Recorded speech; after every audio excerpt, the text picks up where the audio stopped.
The guards had already searched him. His hands were behind his back. His feet were locked in chains. He was sitting inside a small interview room at a county jail in North Dakota. Two experienced police officers believed there was no possible way he could escape. But only minutes later, Richard Lee McNair disappeared. No broken doors. No gunfire. No help from the outside. Nothing but silence. Somehow, a man surrounded by law enforcement had slipped out of his handcuffs, squeezed through an incredibly small opening in the building, and vanished into the night. It sounded impossible, yet it really happened. This is the unbelievable true story of Richard Lee McNair, a man who became one of America's most famous prison escape artists. His escapes embarrassed police departments, prison officials, and the U.S. Marshal Service. Over the years, he escaped custody multiple times, each time using patience, careful planning, and an extraordinary ability to stay calm under pressure.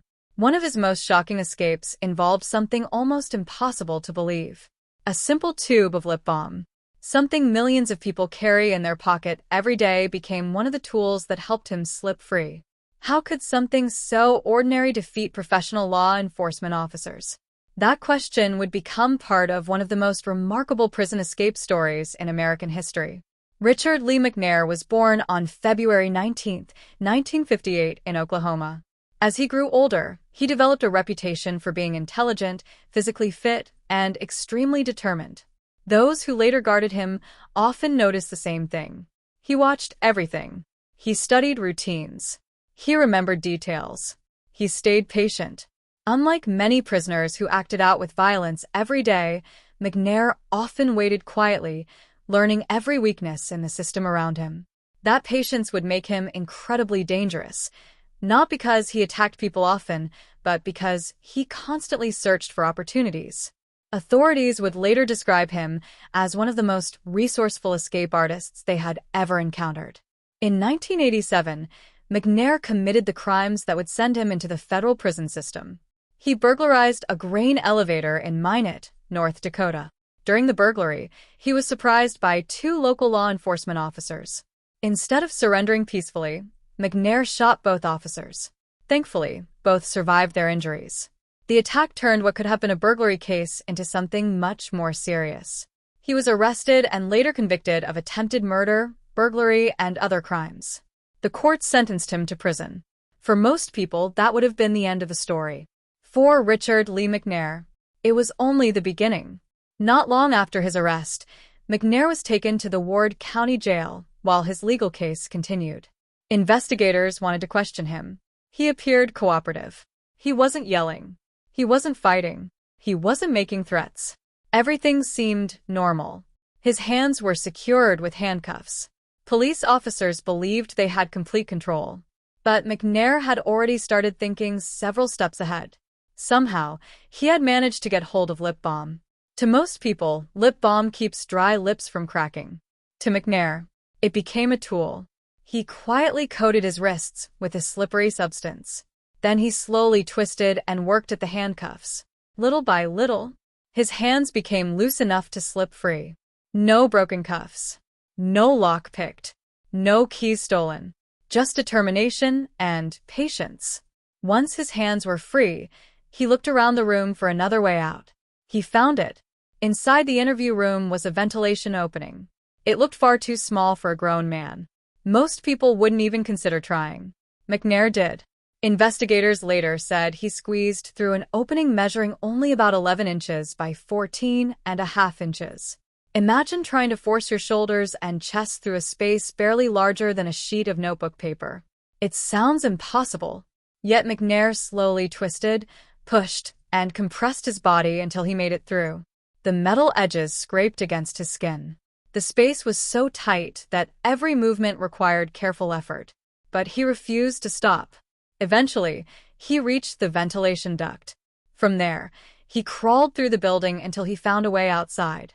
By the time officers realized he was gone, Richard Lee McNair had vanished. The alarm sounded immediately. Police officers rushed through the jail. Doors were locked. Roadblocks were established. Search teams spread across the area.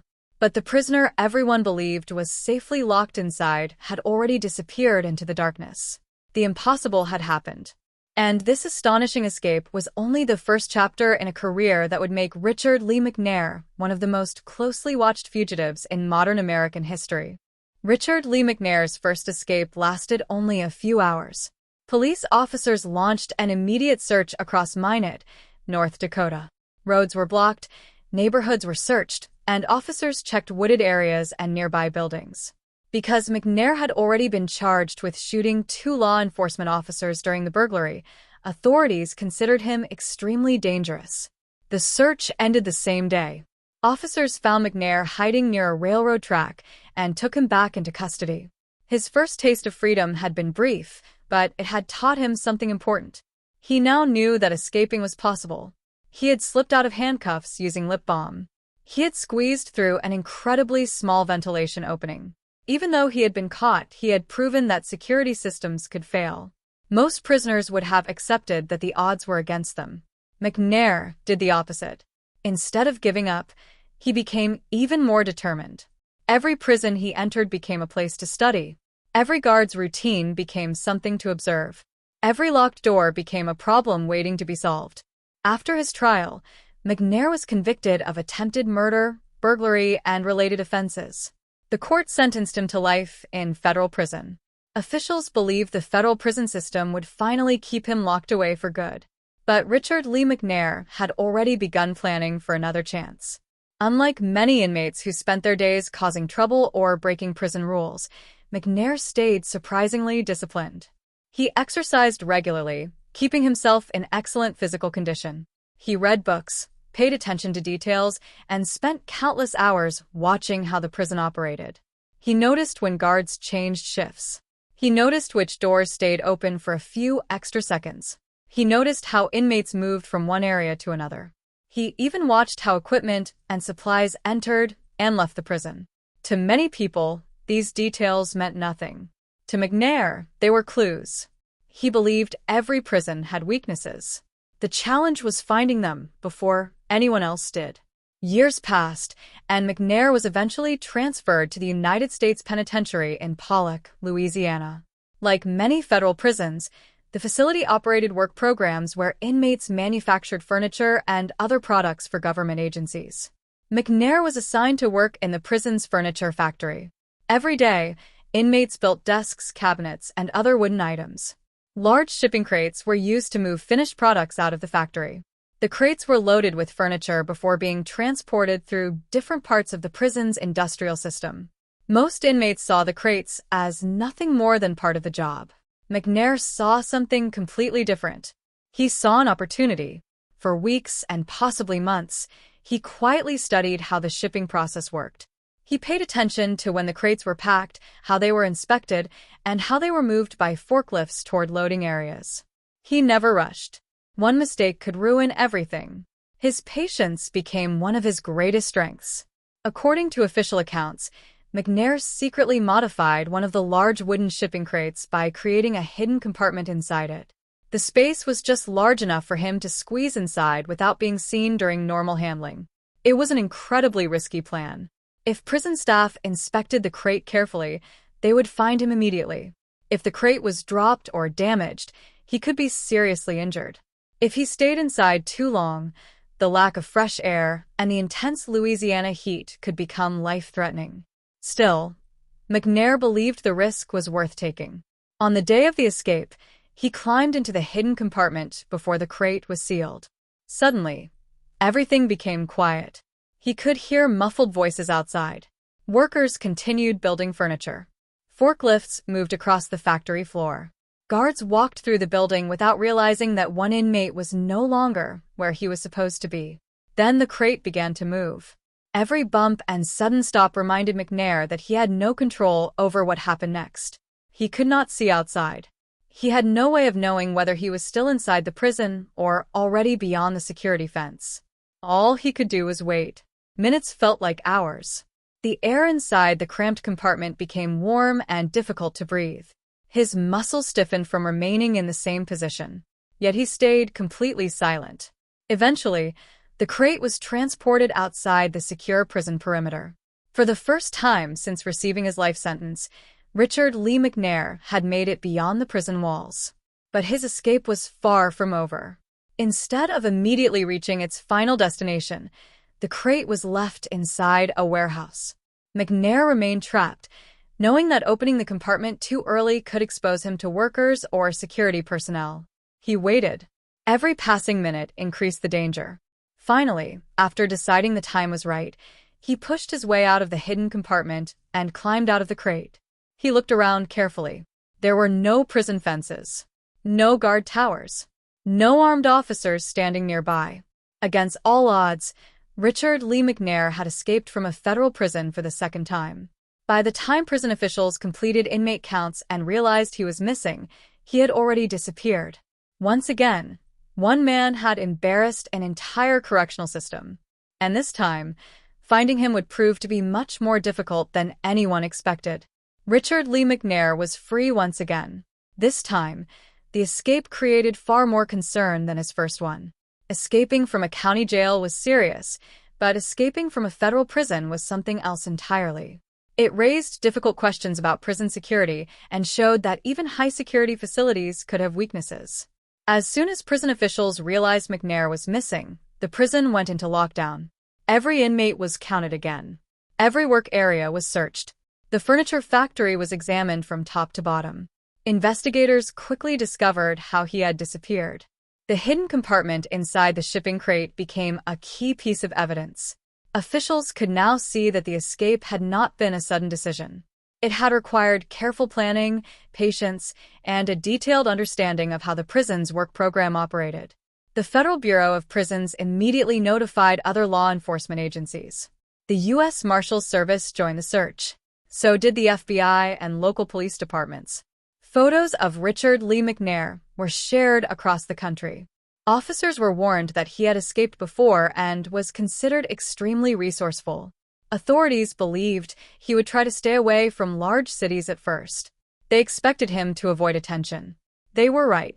McNair knew that the first few days after an escape were the most dangerous. Police officers would be watching airports, bus stations, train stations, and major highways. Every mistake could lead to another arrest. Instead of taking unnecessary risks, he moved carefully. He traveled quietly and stayed out of sight whenever possible. Exactly where he went during every moment of those first days has never been fully documented in public records. What is known is that he successfully stayed ahead of one of the largest manhunts in the country. Days turned into weeks. Weeks turned into months. The search continued, but McNair remained missing. Eventually, nearly 10 months had passed since his escape from the federal prison. Then, on October 5, 1993, the search finally came to an end. McNair was located in Grand Forks, North Dakota. Federal agents arrested him without a major confrontation. For the second time, his freedom was over. Once again, he was returned to federal custody. Many people believed that would finally be the end of Richard Lee McNair's escape attempts. After all, he had now escaped twice. Prison officials understood exactly who they were dealing with. Security around him became even tighter. He was watched more closely. His movements were carefully controlled. The Bureau of Prisons made changes designed to reduce the chances of another escape.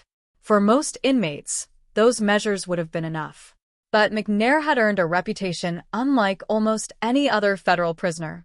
He was always thinking, always observing, always learning. Years passed. As time went on, prison officials transferred him between different federal institutions. Each move was intended to balance security needs within the prison system. Eventually, McNair arrived at the United States Penitentiary in Pollock, Louisiana, and later was transferred to the Federal Correctional Institution in Pollock Satellite System before ultimately being housed at the United States Penitentiary in Atlanta and other facilities during different periods. His security classification and housing changed over time as officials worked to manage the ongoing escape risk. Despite the increased security, one thing never changed. McNair remained patient. He continued exercising every day. He maintained good physical condition. He avoided drawing unnecessary attention to himself. To guards, he often appeared calm and cooperative. But beneath that calm exterior, Investigators would later conclude that he never stopped looking for weaknesses. He understood something that many people overlooked. Every prison depends on routines. Doors open at certain times. Vehicles enter through scheduled checkpoints. Staff members perform the same tasks every day. When people repeat the same routine long enough, they sometimes stop noticing small problems. McNair believed those small problems could become opportunities. For years, nothing happened. There were no dramatic incidents. No public reports of escape attempts. It seemed as though Richard Lee McNair had finally accepted life behind bars. That appearance would prove to be misleading. Behind the scenes, he was quietly preparing for what would become the most famous escape of his life. Unlike his first escape with lip balm, unlike his second escape inside a shipping crate, his next plan would rely on something even more unexpected. It would involve a simple mail bag, careful timing, and a prison work detail. When the escape was finally discovered, Richard Lee McNair would once again disappear without a trace. And this time, the manhunt would stretch across international borders, making headlines around the world. By 2006, Richard Lee McNair had spent years inside the federal prison system. He had escaped from custody twice before. Because of that history, prison officials knew they were guarding one of the most determined escape artists in America. But even the strictest security measures depended on one simple thing: people. And people can make mistakes. At the time, McNair was being held at the United States Penitentiary in Pollock, Louisiana. He worked in an area where inmates helped with prison operations. Like many correctional facilities, the prison used large mail bags to transport outgoing mail and other materials between different parts of the institution. McNair had watched this routine for a long time. He understood when the bags were collected. He knew where they were taken. Most importantly, he knew that once the bags left certain secure areas, they were handled differently. That routine became the foundation of his next escape. Unlike many prison breaks shown in movies, there were no explosions, no weapons, no hostage situation. Instead, McNair relied on timing, patience, and careful observation. On April 5, 2006, he climbed into a specially prepared mail bag that was placed on a wooden pallet with other bags. The bag was secured and moved by forklift. As the pallet was transported through the prison, no one realized that one of the bags contained an inmate serving a life sentence. Eventually, the pallet reached a warehouse located outside the prison's secure fence, but still within the prison complex. This moment was critical. For the first time, McNair was no longer inside the main secure perimeter. He waited quietly. Hours passed. Workers continued their jobs, completely unaware of what had happened. When the warehouse became quiet enough, McNair cut his way out of the mail bag. He stepped into the warehouse. He was still inside prison property, but he was beyond the razor wire fence that surrounded the main institution. From there, he climbed over another fence and disappeared into the woods surrounding the prison. By the time prison staff realized he was missing during the evening inmate count, Richard Lee McNair had already gained a valuable head start. Alarms sounded throughout the prison. Officers immediately locked down the institution. Every inmate was counted again. Search teams were deployed. Tracking dogs were brought in. Helicopters searched from above.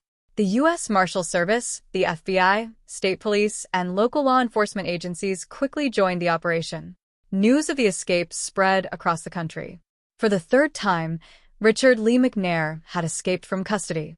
This escape quickly became national news because it exposed another weakness in prison security.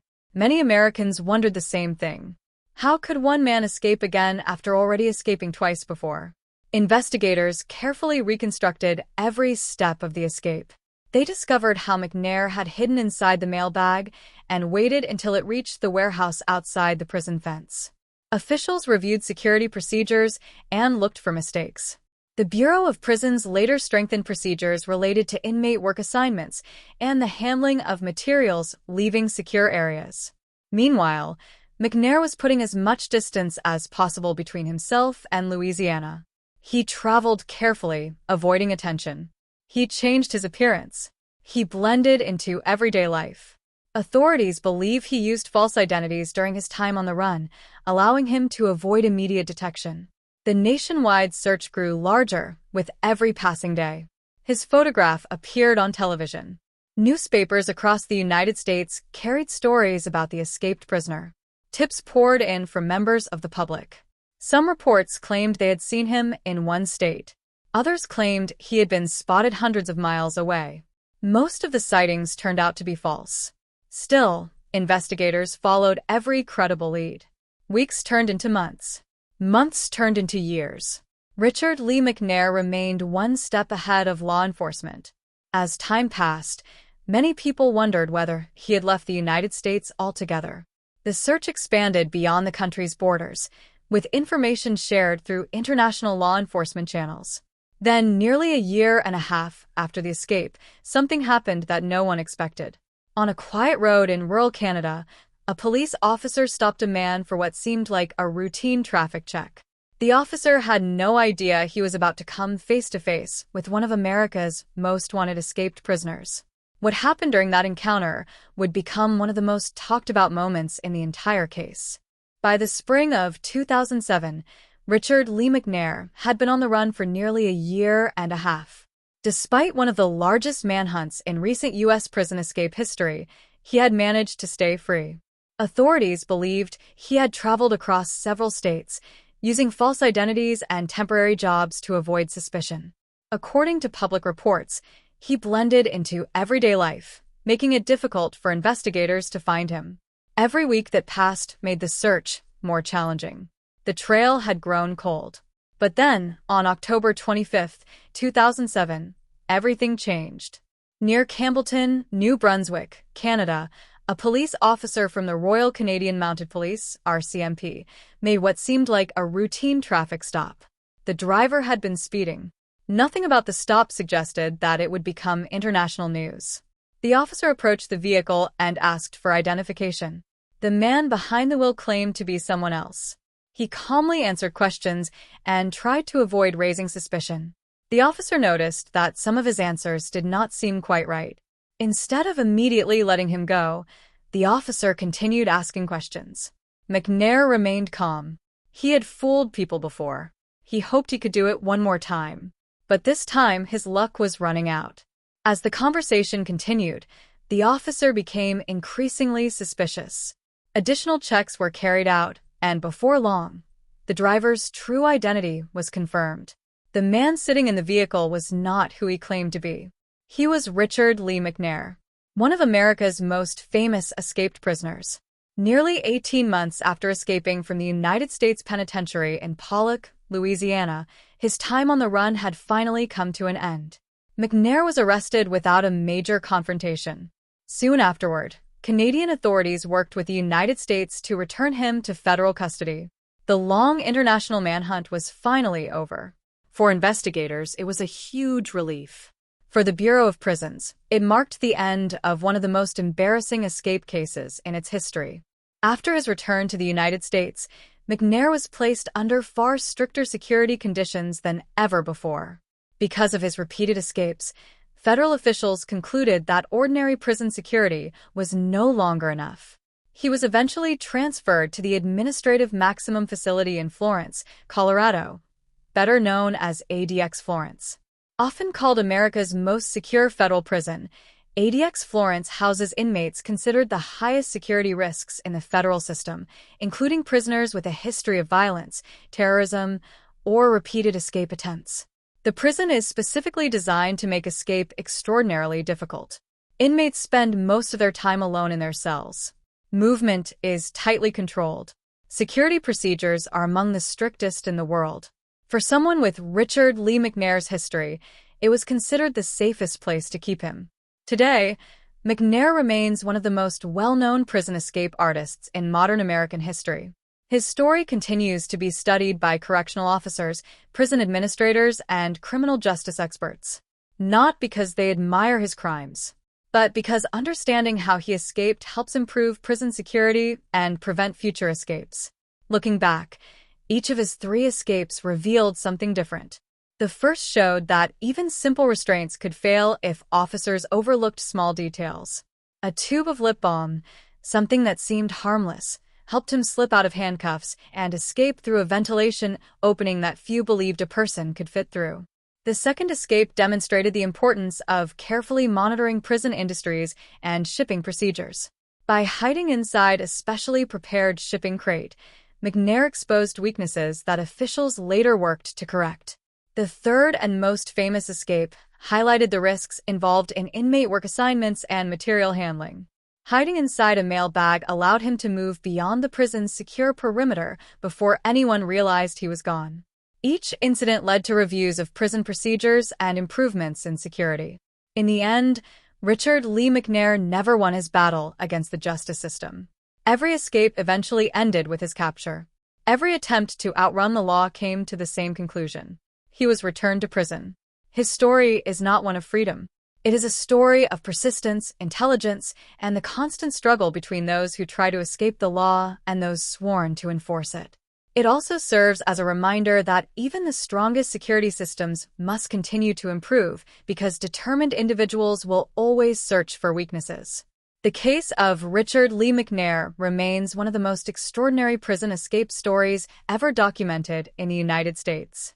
Not because he escaped once, not because he escaped twice, but because, against incredible odds, he escaped 3 separate times, forcing law enforcement and correctional agencies to rethink how prisons are secured. And it all began with something almost impossible to believe: a simple tube of lip balm.